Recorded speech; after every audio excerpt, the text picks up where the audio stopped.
Wetlands are the most threatened terrestrial ecosystem in the world. In fact, wetlands are distributing 3 times faster than forests. Since the 1970s, 35% of the world's wetlands have disappeared due to rapid urbanization, wetland encroachment, and poor wastewater management. Today I am joined by Sarah Fowler, the CEO of the Wildfowl and Wetland Trust. We talk about the plight of wetlands and the work the trust is doing to restore various wetland ecosystems around the world. Welcome, Sarah, to the podcast. It's a pleasure to have you on today. Lovely to join you. Thank you. What motivated What motivated you to join conservation? Ever since I was a child, really, I enjoyed getting outside, exploring nature, spending time understanding, particularly sort of going to local streams and looking under stones and seeing what amazing wildlife was underneath stones. So I've been inspired by sort of a connection to nature since really early days. And I've been incredibly lucky in my time here in terms of I've always followed a work, I've followed a purpose that I enjoy. And I was very lucky in applying for a master's in water management at King's College London. I applied really late and I got in with some support as well, which is fantastic. I really enjoyed the MSc. And then my very first job was for a local wildlife trust. And I went in to volunteer and I walked out with a job looking after a campaign on water. So water's been through my sort of my history, I suppose, my career. And the other thing really is I think nature is our most powerful piece of infrastructure in the globe. And we're destroying it at alarming rates, despite the fact that we actually rely on it for our resilience and our health and our well-being.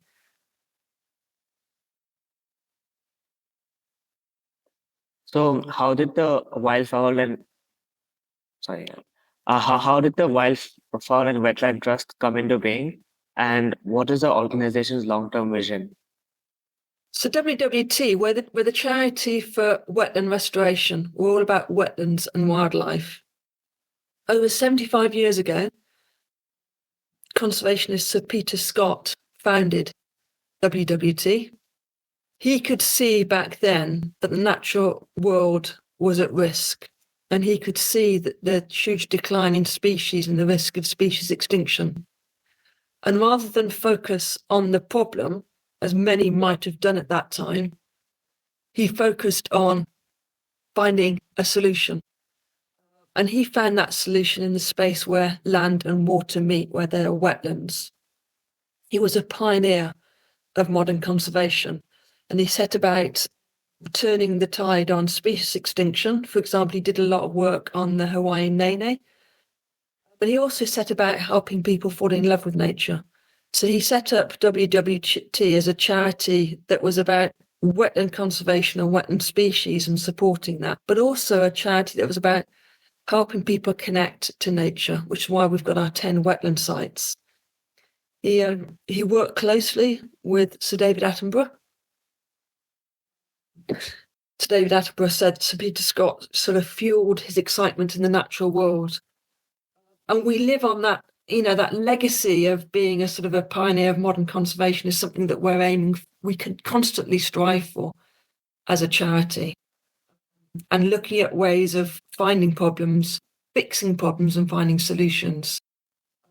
And we're unashamedly about wetland creation and wetland restoration, because we know that in the space where land and water meet is a fantastic solution to a lot of the world's problems about climate change and about biodiversity loss. So our vision is a world where healthy wetland nature thrives and enriches lives. And our mission is to restore wetlands and unlock their superpowers. That's what we're all about now. So we're sort of keeping that focus on solutions and inspiring people to connect to nature and actually finding a solution. What exactly classifies as a wetland, and why should wetlands be conserved? So wetlands are, I mean, any space is that wetlands are basically that space where land and water meet. They're unique ecosystems, and they're unique largely because they're really quite diverse ecosystems. Anything from the huge wetlands of the Pantanal in South America, all the way through to a garden pond in your backyard. Those are wetlands.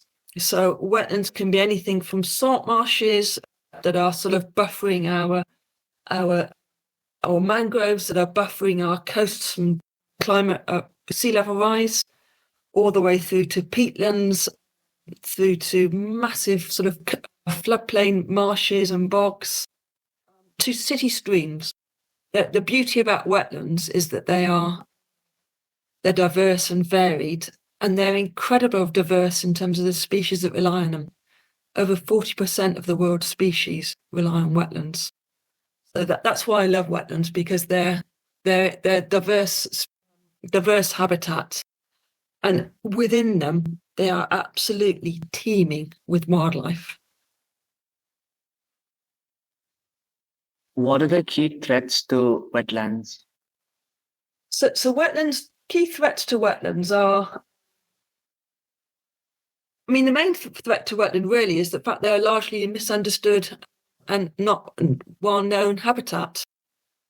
And as a consequence of that, we are drying them out and they are being exploited and being polluted. So we've got the challenge of them drying out for new development or drying out for farming, or we've got the challenge of them being exploited in terms of pollution or overfishing of them and the like. So the massive challenges we've got for wetlands across the world, and we are losing them at a staggering rate. 35% of the globe's wetlands have been destroyed between 1970 and 2015. We are losing them at a ridiculous rate, despite the fact that they provide us with massive superpowers, and I'll go on to that shortly, actually. In the UK, which is where I live, 75% of the wetlands have been gone, and much of what's left is in poor condition. So we're losing them at a staggering rate. Wetlands provide us with amazing superpowers. So, as I said earlier, 40% of the world's wetlands, the world's species, depend on wetlands. And that's not just wetland wildlife.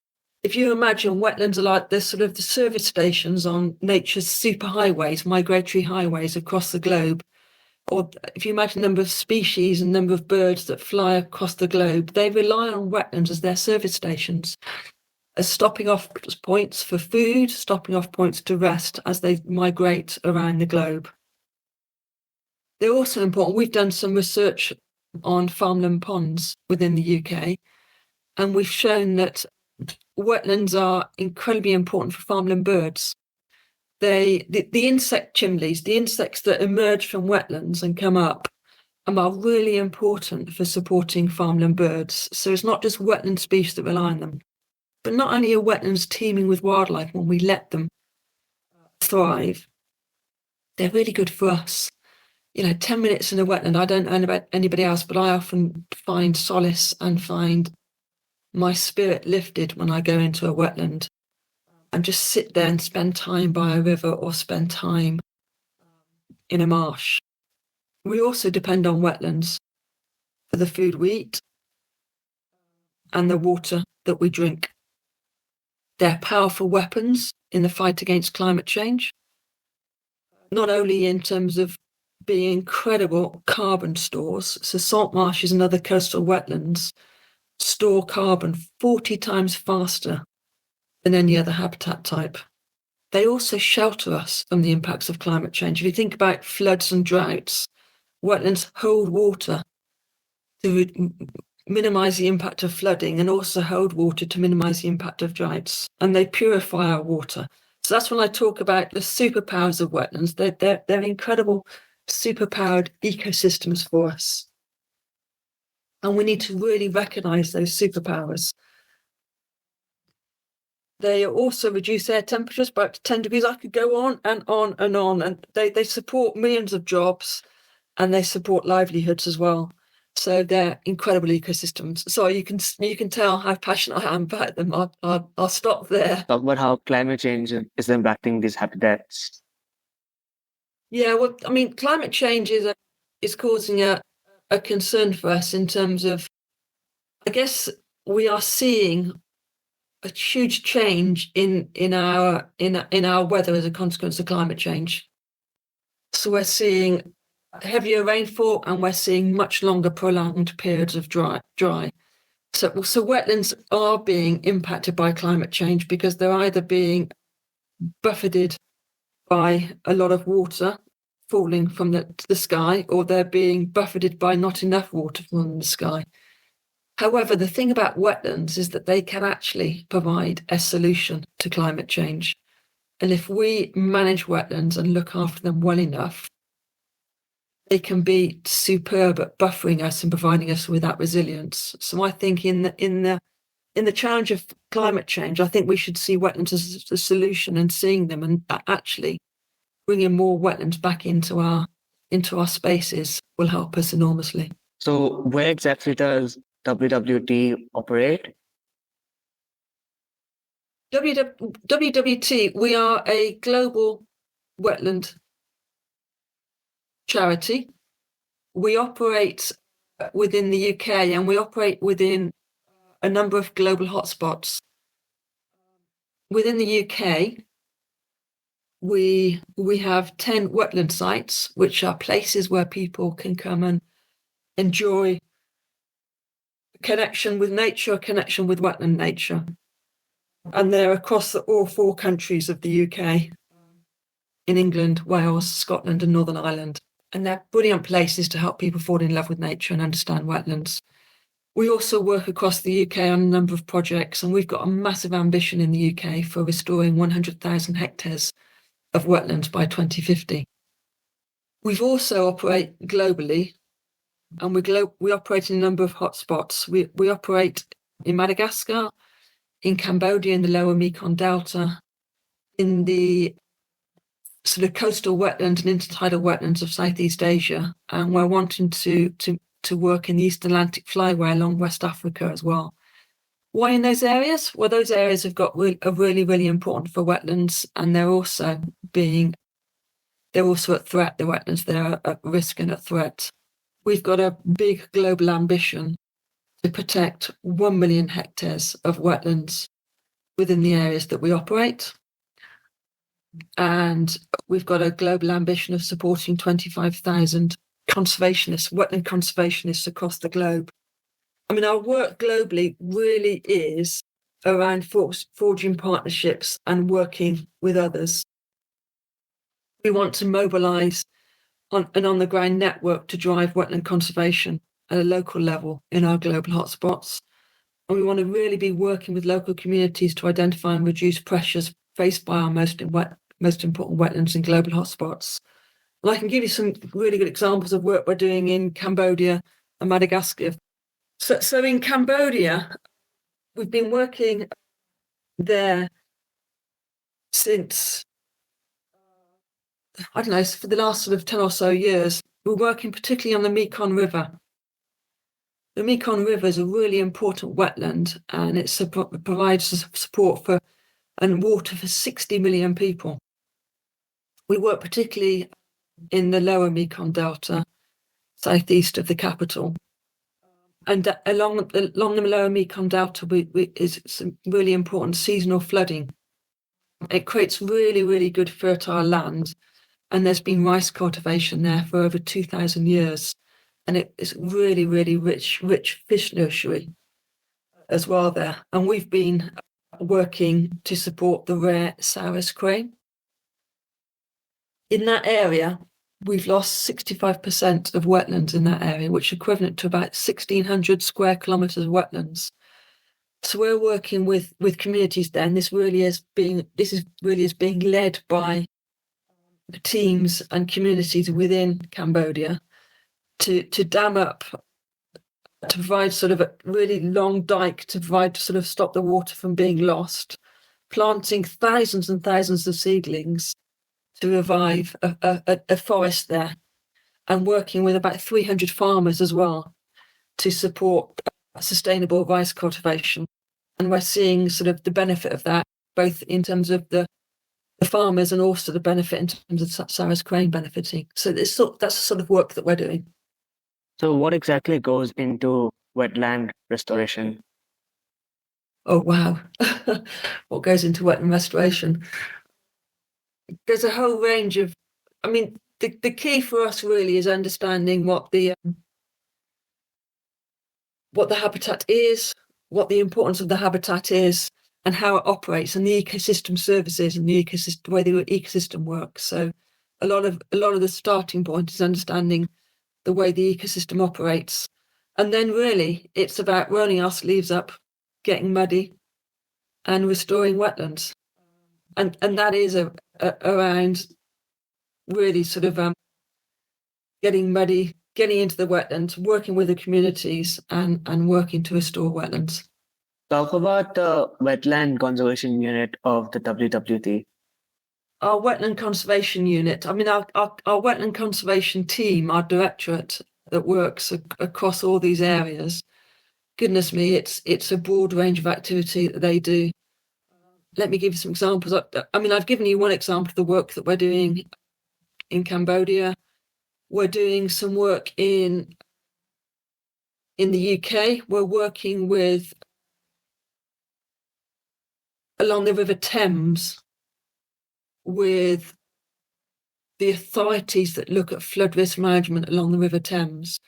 And we've got an advisor in there supporting, looking at what natural flood risk management looks like. So an advisor is identifying ways of managing flooding and reducing flood risk, not by building and pouring concrete, but actually by pouring nature, by putting in leaky dams, by putting in wetlands, and we're advising on what that looks like. And the authorities are then picking up on that advice and looking at putting wetlands along the River Thames to support and reduce flood risk and also bring wildlife back. And we're doing breeding conservation work for black-tailed godwits, curlews, and we've been doing some work for the crane as well. So it's a real broad range of activity. We are very much a niche grounded in science. So we've got a wetland science unit that ensures that what we do is grounded in sound science and sound information, and do some pioneering science work. We then sort of turn that into partnership working to deliver wetland restoration and creation. And it really is about working with communities and working with others to deliver wetland restoration, all the way through to then sort of inspiring people to take action themselves as well. So talk about the Blue Prescribing Project and the Blue Recovery Project being run by WWT. Yeah, those projects came out from the recognition of the superpowers of wetlands. I talked about the superpowers before. We've been doing some work identifying route maps really for how wetland superpowers can be really enhanced for water quality, for flood risk management, for well-being, and for climate change.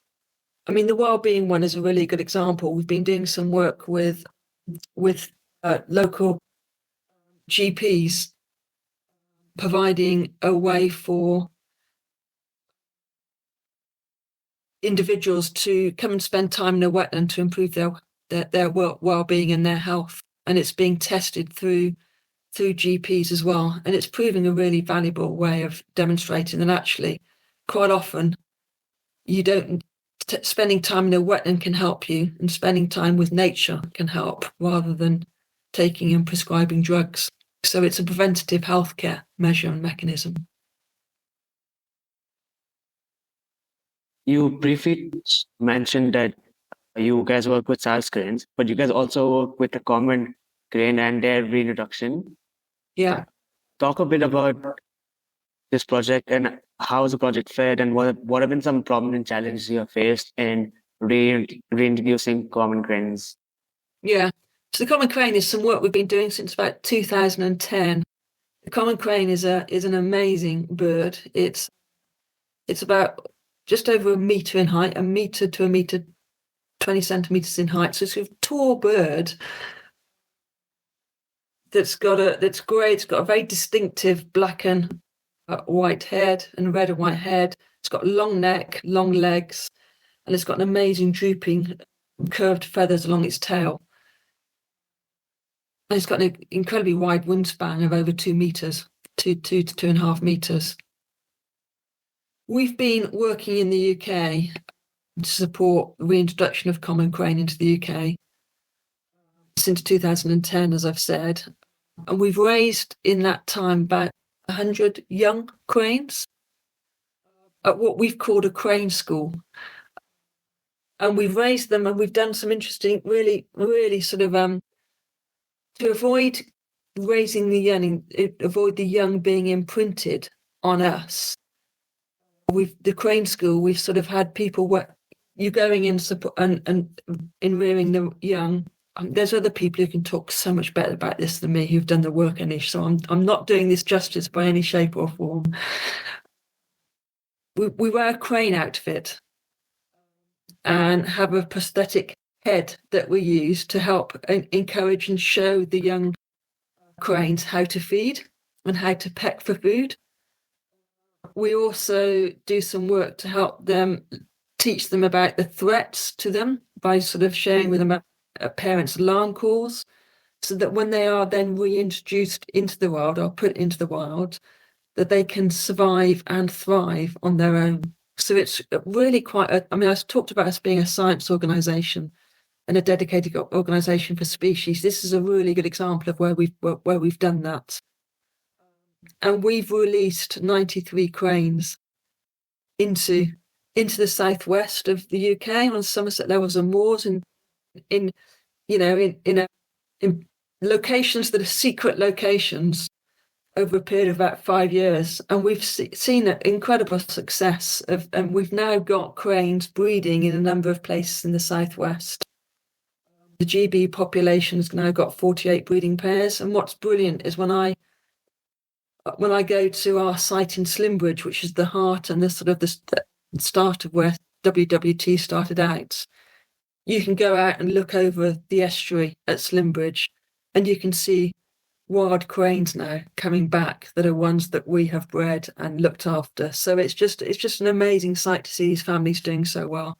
And when I take ministers out to visit our site in Slimbridge, I'm absolutely overjoyed when the cranes do a fly past, so to speak, so I can talk about and share that important work that we've been doing in conservation. So yeah, the Common Crane Project is a brilliant project. We've done similar work on black-tailed godwits and curlews as well. So that definitely must be a very satisfying moment seeing them in the wild. Oh, yeah, satisfying for me. I think it's really satisfying for the folks who've done the hard work on this. I'm just sharing the hard work of the staff and volunteers that have delivered all this work. And I've really got to say that all of this delivered by an incredible staff we've got in WWT, incredible volunteers we have, and incredible partners we work with as well. Sorry, I interrupted you, Anish. So you mentioned volunteers very briefly. So how can individuals contribute to WWT?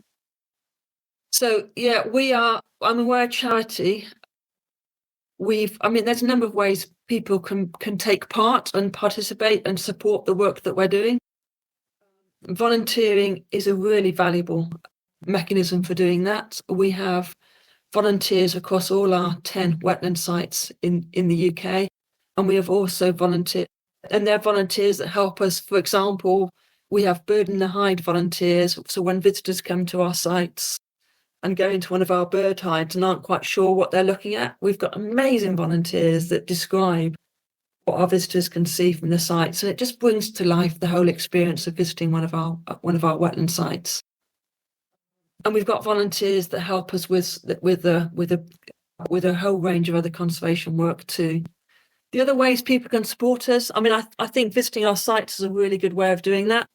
For those who are in the UK, please do come and see our site, visit our sites. And there's also a chance to support us through providing donations and support for the work that we do. So any of that, actually, another really important way of supporting us is speaking up for and championing wetlands, talking about how brilliant wetlands are, and doing community work where you work to sort of bring wetlands back to life. So a whole range of different things there, Anish, but we are wanting to build a movement of people who are wetland champions and wetland superstars. So what have been some of the key challenges you have faced, not only at WWT, but also in your own conservation career? Key challenges I faced. Oh. I think in WWT, I started out on this, I think, talking about wetlands being ecosystems, amazing superpowered ecosystems that have often gone under the radar. We did a survey back in last year, showed that within the UK, I'm sorry I'm talking about the UK, but I suspect this is elsewhere as well, less than 50% of people in the UK know what a wetland is, let alone what their superpowers are. So I think our biggest thing is about raising awareness of wetlands, what they can do and what they can deliver, and the value that they offer. Because I think if we overcome that challenge, we'll be in a place where we've got an amazing movement of people supporting wetlands and recognising the value of wetlands.